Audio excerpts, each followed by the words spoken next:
Hi guys, thanks so much for watching. Welcome back to my channel. For today's video, I wanted to do a makeup brush guide, specifically for beginners, people who aren't that into makeup, but people who just want to know how to apply the products they use on an everyday basis and what kind of makeup brushes they need. So I was inspired to make this video because I have a lot of friends that aren't that into makeup. A lot of them just have a few products and they want to know what kinds of makeup brushes they should be using to apply them, and also just the styles of makeup brushes that they need for an everyday look. So in today's video, I don't want to get too into fiber content or brand. I think fiber content is really more of a personal preference thing, but I will share with you guys the fiber contents that I like for certain things. Plus, I don't want anyone thinking they have to have really expensive makeup brushes in order for them to be good. That definitely is not true. In fact, a lot of the makeup brushes that I use every day are really affordable, so I plan on having a bunch of options for you guys in the down bar, a bunch of links for a bunch of different really good affordable brushes that I recommend. So yeah, I'm just gonna jump right in and get started.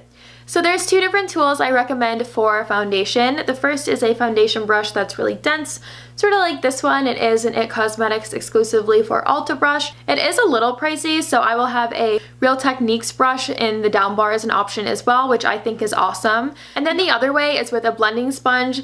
I know it looks really dirty, I swear it's not. Real Techniques is who this one is by, and I'm obsessed with this. I think it's really awesome. The Beauty Blender is like the original blending sponge. That one's way pricier than this. I mean, I can probably get like 3 of these for the price of one of those. Plus, it's so much softer and it has a flat side and a pointed side, so I think the Real Techniques one is way better in my opinion. When I use this, I just put the foundation on my face and I kind of stipple it in like this. And then for my concealer, I like to use the pointier side, but I also think it's more of a personal preference thing. Sometimes I use this, sometimes I use this. I really enjoy them both. I do think that a foundation brush is faster. When I use this, I like to buff the foundation into my skin, and then in areas where I need fuller coverage, I just like stipple over it. So a foundation brush is faster. I think the finish is a little nicer from a blending sponge, and it does have to be slightly damp. I know a lot of people know that, a lot of people still don't. Whenever you use these, you have to run it under water and then like squeeze the water out of it. Sometimes I squeeze it in a towel a few times just so it's like slightly damp and isn't too wet, so I really like the two of these. So next I want to talk about some powder brushes. If you're the kind of person who likes to wear powder foundation, I think a brush that is really dense is definitely ideal for powder foundation, something that's really soft. When I apply powder foundation, I do like to buff it in a little, but I also do like a stippling motion as well, kind of like 50-50, and I will have a link for this down below. It is an IT Cosmetics brush, again for Ulta.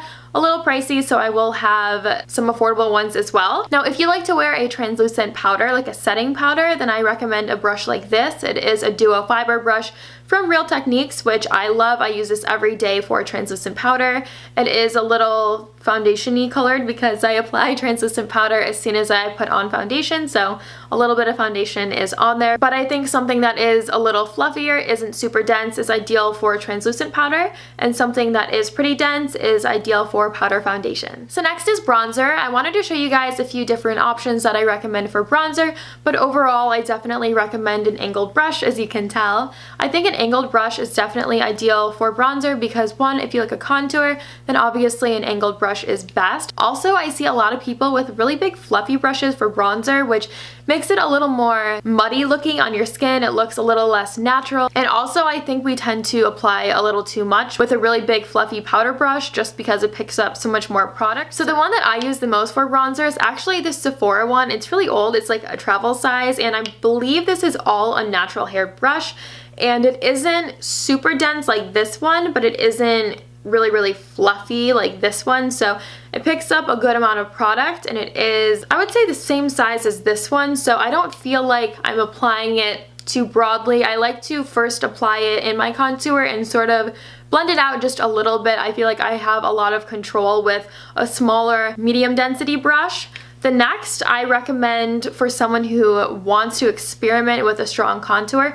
Personally, I don't ever wear a strong contour. It's just not really my thing, but I know a lot of people really like to experiment with that. So I think that this sculpting brush from Real Techniques is great for someone who's kind of starting out and experimenting with contouring for the first time, just because it's very affordable. I think it's really easy to use, and that's just awesome for a strong contour. And the last brush is the B78 from Morphe. This one is a lot fluffier. So I don't really use this on a day-to-day basis for bronzer, just because I like something a little more dense, but that isn't super dense like this one. So that again is just like a personal preference thing. But overall for bronzer, I recommend an angled brush that is medium density and something that isn't too wide. I just think it's easier to use, you won't over apply, and I just think it looks a little more natural. So next is blush. There are two different types of brushes I recommend for blush. The first is an angled brush like this. It's super fluffy. It's definitely way less dense than a bronzer brush. And this is honestly really old. I don't know where I got it, but I do know of a lot of similar affordable brushes, so I will have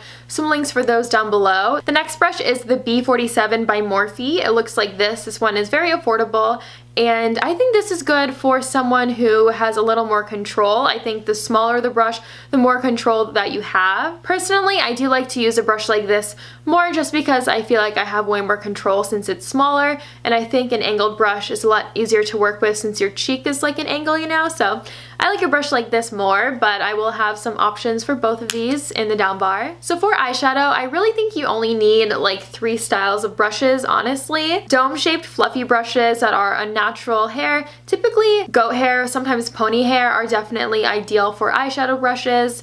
I think medium size for all over the lid, and then a small one for like highlighting on the inner corner, highlighting the brow bone, are definitely ideal. My crease brush I obviously will use for the crease. This is also a natural hair brush. Something that is a little fluffier is definitely ideal. That way you won't pick up too much product and it won't be too hard to blend out that way. But I do pull for these ones a lot just because they are natural haired brushes, so they're really soft, and I definitely want to use softer brushes on my eyes just because they are a little more sensitive. And all of these are from Sephora, so I will have a link for these down below, but I will have some more affordable options as well. So that's all for my brush guide. I really hope you guys enjoyed it. I know it was a little vague, but I didn't want to get too into fiber content. I think that's such a personal preference. I really just wanted to share with you guys the style of brushes I think you need for an everyday makeup look. So I really hope you enjoyed. Please thumbs up if you do. Please subscribe if you haven't, and I will see you guys in my next video.